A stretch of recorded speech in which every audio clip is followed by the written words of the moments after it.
Le mandat présidentiel, ça a fait l'objet d'un symposium organisé par Dr Abdourahmane Diouf récemment.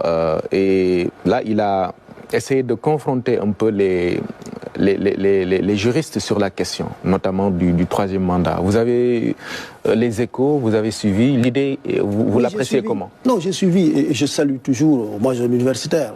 Pour moi, il n'y a pas de question taboue. Toutes les questions peuvent être discutées et toutes les questions doivent être discutées. Je suis un universitaire. Moi, je viens de l'université. C'est l'université que je connais. Donc, la discussion, voilà, c'est ça ma vie. Et donc, je salue cette initiative de discuter sur le mandat. Et justement, j'en ai eu des échos et j'ai vu même quelques comptes rendus. J'ai remarqué qu'il y a des gens qui défendaient l'irrecevabilité de la candidature du président Macky Sall en 2024. En disant non, voilà, c'est irrecevable parce que la Constitution est claire, etc. Je le rappelle juste qu'en droit, aucun texte n'est clair. La raison juridique est une raison dialectique. Quand j'entends les gens dire c'est tellement clair qu'on ne l'interprète pas. Non, en droit, il n'y a pas de texte clair en droit. Tout texte est susceptible d'interprétation. Ça, les exégètes le savent bien. Et deuxièmement, il y a des gens qui ont dit non, la candidature du président Macky Sall est parfaitement recevable.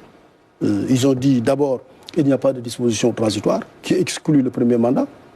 Et ils ont dit deuxièmement, pour l'article 27 de la Constitution, on avait exclu la durée du mandat, donc le mandat ne peut pas aussi ne pas être exclu pour le décompte des mandats. Et puis j'ai entendu un politiste, je crois que c'est le professeur Ali Badra Diop, qui a dit, ben, au fond, finalement, quel est le problème? Il faut banaliser la candidature du président Macky Sall. Il faut la banaliser. Et je rappelle que dans l'histoire du Sénégal, il n'y a pas eu un président qui a été empêché de participer à une élection parce qu'il y a la limitation des mandats. Il n'y en a pas. Le président Senghor, il est parti quand il a fait 20 ans de pouvoir.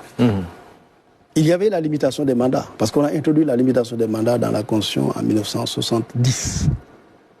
Senghor était là, 110. On l'a supprimé en 76. Donc il est parti de son propre gré. Ce n'est pas la limitation des mandats. Le président Abdou Diouf, on a introduit le principe de la limitation des mandats en 91. On l'a supprimé en 98. Il est parti, pas parce qu'on lui a opposé la limitation des mandats pour déclarer irrecevable sa candidature, il a perdu l'élection en 2000. Le président Abdoulaye Wade, quand il a fait sa troisième candidature, il y en a qui disaient qu'il ne peut pas être candidat, il y en a qui disaient qu'il peut être candidat. Moi, à l'époque, j'avais même pensé que le président Abdoulaye Wade ne devait pas pouvoir être candidat. Moi, j'avais un argument très simple. Je disais, il l'a déclaré. Et la parole présidentielle est importante. Mais le Conseil constitutionnel m'a répondu en disant, la parole présidentielle n'est pas une source de droit. La parole présidentielle n'est pas une source de droit et la Constitution de 2001 exclut le premier mandat. Mais le président Abdoulaye Wade, il a été candidat. Il a perdu l'élection. Je veux dire, dans l'histoire politique du Sénégal, on n'a jamais empêché à un président de pouvoir être candidat parce qu'il y a une limitation des mandats à 2. Non.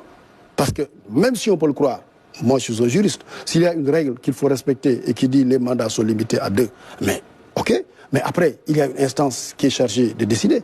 Ce n'est pas les professeurs d'université qui décident. C'est le Conseil constitutionnel. Ce n'est pas les journalistes qui décident, c'est le Conseil constitutionnel qui est habilité à décider.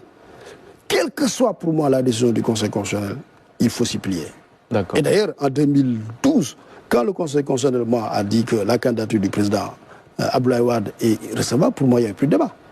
Il n'y avait plus de débat, parce que quand on se dote d'institutions constitutionnelles, quand on se dote d'un juge qui est chargé de la régulation de la démocratie, après, il faut aussi qu'on respecte ses décisions. Mais on ne peut pas dire, bon, on va lui faire confiance. S'il dit quelque chose qui nous arrange, on accepte. S'il dit quelque chose qui ne nous arrange pas, on brûle le pays. Non, là, vous n'êtes plus en démocratie.